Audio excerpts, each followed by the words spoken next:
Et dans ce long chemin, il y a tellement de réalités. Les gens pensent, ou plutôt ils oublient, qu'en faisant la vie sur terre, Dieu fait pour toutes choses.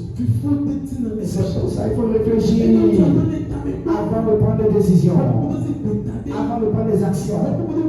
Il faut bien réfléchir parce que tu es le résultat de tes actions d'hier.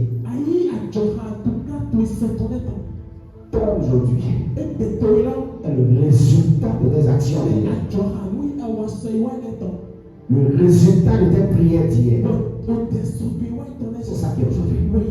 Et c'est un long chemin. Ce voyage de la vie. Toute personne sur terre est dans du voyage. Et tu dois réussir ton voyage. Tu ne dois pas rater la raison pour laquelle tu es sur la terre. Cet homme, quand nous avons lu l'histoire, il a quitté Jérusalem. Il est entré en voyage pour aller dans une autre ville appelée Jéricho. Je vais vous montrer quelques réalités par rapport au voyage de la vie. La première chose, la voici. Il a quitté Jérusalem pour aller à Jéricho. Jérusalem signifie la ville de la paix. La paix. Ville de paix. Jéricho est la ville des odeurs, la ville des parfums. Mais le problème, c'est que c'est un territoire gouverné par le Dieu soleil. Donc en réalité, c'est un endroit spirituellement miné. Parce qu'il y a des parfums. Parce qu'il y a des odeurs. Mais c'est diabolique. Et lui a quitté la ville de la paix pour aller vers la ville des parfums. Qui quitte la paix pour rentrer chez Satan? Si ce n'est pas la manipulation, c'est la première chose que je vais nous exposer. Dans le voyage de la vie, il y a la manipulation. Il y a des gens qui prennent des décisions, qui font des actions, mais en réalité, ce n'est pas eux-mêmes, ce n'est pas par eux-mêmes, c'est le projet d'une manipulation qui quitte la paix pour rentrer dans les problèmes. Volontairement, il quitte le bon endroit pour rentrer dans les mauvais endroits d'une manière volontaire. S'il n'est pas manipulé, il y a beaucoup de personnes qui vivent des manipulations, qui rentrent dans les mauvaises actions et qui se disent qu'elles font bien. Ils pensent qu'elles sont à l'aise, mais ils ne savent pas qu'ils sont en fait manipulés. Dans Matthieu 22, Matthieu 25, la Bible dit concernant un homme qui était le grand frère d'une famille de 7 personnes. Il s'est marié avec une femme. Après un moment, il est mort. La même femme a été prise par le petit frère. Mort. Troisième petit frère. Mort. Quatrième petit frère. Jusqu'au 7e. Écoute ceci très bien. C'est après le 7e qui est mort que la femme s'est morte. La famille a été vidée d'abord avant que la femme ne parte aussi. Il y a des mariages qui sont des missions contre votre famille. Si la famille n'est pas vidée, on n'a pas fini la mission. Si le l'aîné n'était pas manipulé pour entrer en mariage avec 7 personnes, il serait en vie, ses frères seraient en vie. Qu'est-ce qui pousse les gens à faire de ces choses et ils se disent qu'ils font bien? C'est l'esprit de manipulation.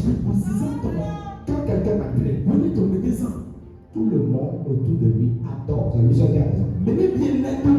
Tu ne peux pas raisonner quelqu'un qui est manipulé.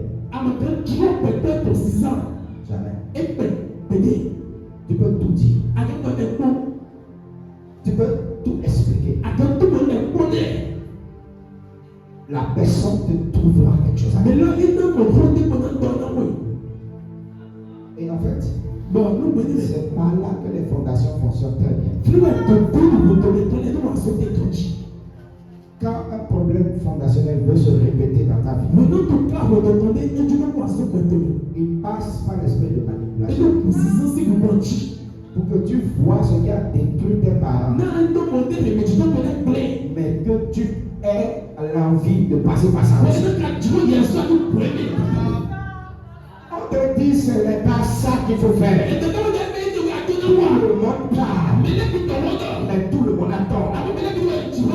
À tes yeux, c'est l'esprit de manipulation. On peut tout expliquer. Non, je dois la quitter. Tu es dans ton mariage déjà. Tu veux quitter. Parce que tu penses que tu as marié Jézabel. Et tu veux sortir de là. Pour aller marier maintenant la reine des côtes. La reine des côtes. Plusieurs personnes sont dans l'esprit qui quittent des lieux ordonnés par Dieu pour une raison ou pour une autre, pour une explication pour une autre, pour rentrer dans les erreurs. Et ça, c'est pour froisser la vie des gens.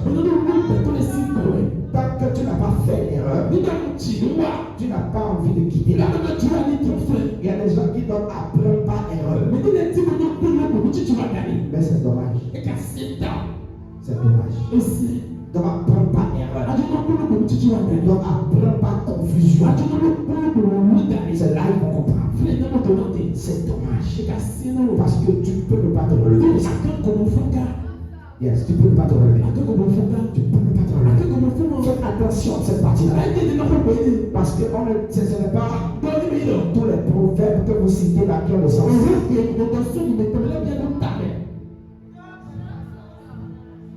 Et peu importe, c'est celui qui est tombé qui peut se lever. Ça dépend de d'où il est tombé. Ça dépend. Ça dépend de d'où il est tombé. S'il y a des tombées, tu tombes la tête ailleurs, le pied ailleurs. Je vous le dis toujours, je le dirai toujours. Il y a des gens qui ne se relèvent pas. J'ai rencontré des personnes comme ça qui étaient riches avant et qui se cherchent maintenant. Et Dieu s'est dit, ça va pas où passer à cause d'une mauvaise décision, à cause d'une mauvaise action, quelque chose, à cause d'un conseil. Et la manipulation est entraînée.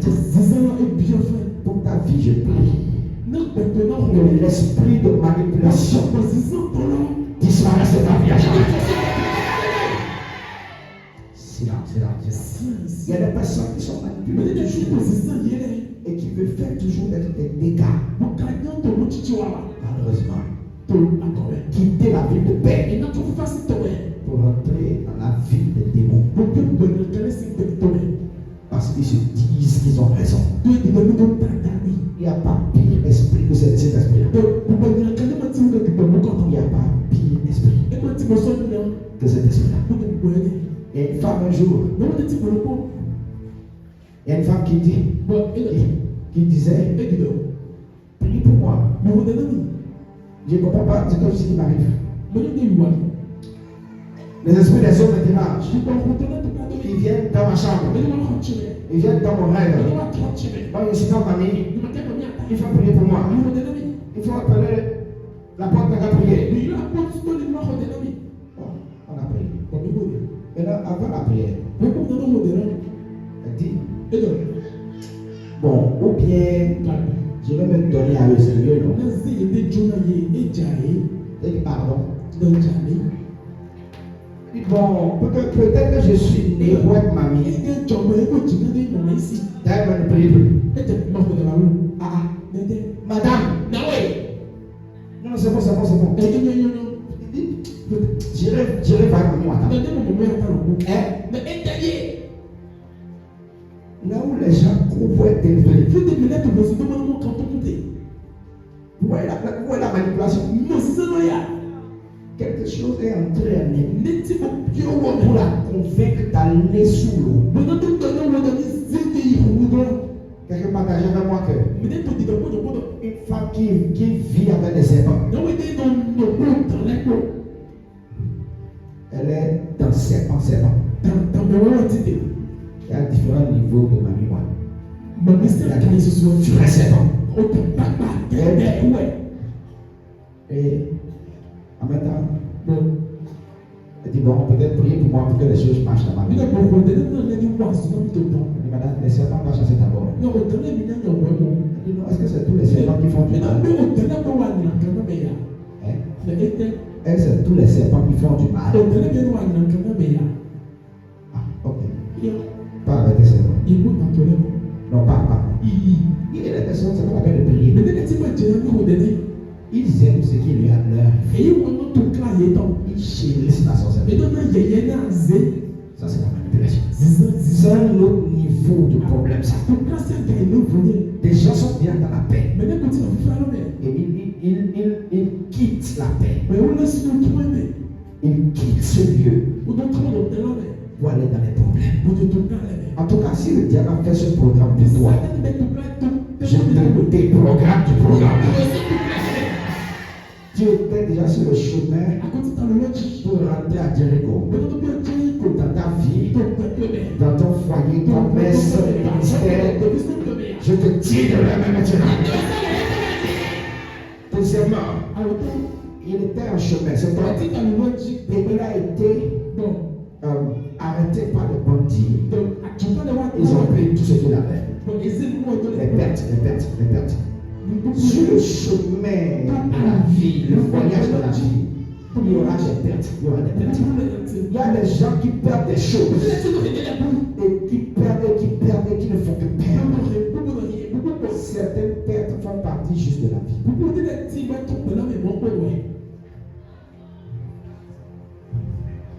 Je veux dire à des personnes que peu importe ce que tu as perdu, assure-toi que tu n'as pas perdu Dieu. C'est tout. Parce que les gens vont te laisser. Les choses vont te laisser. Les choses vont te lâcher. Elles vont te l'abandonner. Mais peu importe qui t'a laissé, si Dieu ne t'a pas laissé, tu es toujours majoritaire.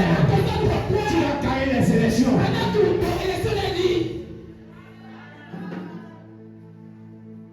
Est-ce que quelqu'un comprend ce que je veux dire? Parce que les gens sont découragés. J'ai tout perdu. Je ne fais que perdre. Perdre. Il me semble que perdre, ça fait partie du nécessaire pour aller en haut. Malheureusement, et c'est vrai. Si tu vas à l'aéroport, tu as des bagages. Il y a une limite de kilogrammes. Vous savez ça? Si tu dépasses, tu payes. On paye pour chaque kilo en plus. Parce que pour voyager, il faut voyager léger. Il y a des gens dans la vie, il faut les pour continuer. Tu ne peux pas porter tout le monde. Il y en a qui sont des ordures. Débarrasse-toi de ça. Sinon, c'est toi qui vas arrêter de t'envoler. Ah, tu vas dire, apôtre, je ne comprends pas. J'ai tellement perdu des choses. J'ai fait des choses. J'ai perdu l'argent. J'ai perdu les maisons. J'ai perdu les choses. Mais au moins tu es vivant. Même Dieu a perdu les anges. Vous vous souvenez? Dieu a perdu quelques anges. Il est resté Dieu. Toi aussi là, tu vas rester Dieu. Tu n'as pas dit Amen. Regardez, on parle de Maxime, on parle de la femme qui a perdu du sang. Comment? 12 ans. C'est ça, non? On parle du sang. On parle de l'argent qu'elle a gaspillé. On parle de tout ce qui lui est arrivé. On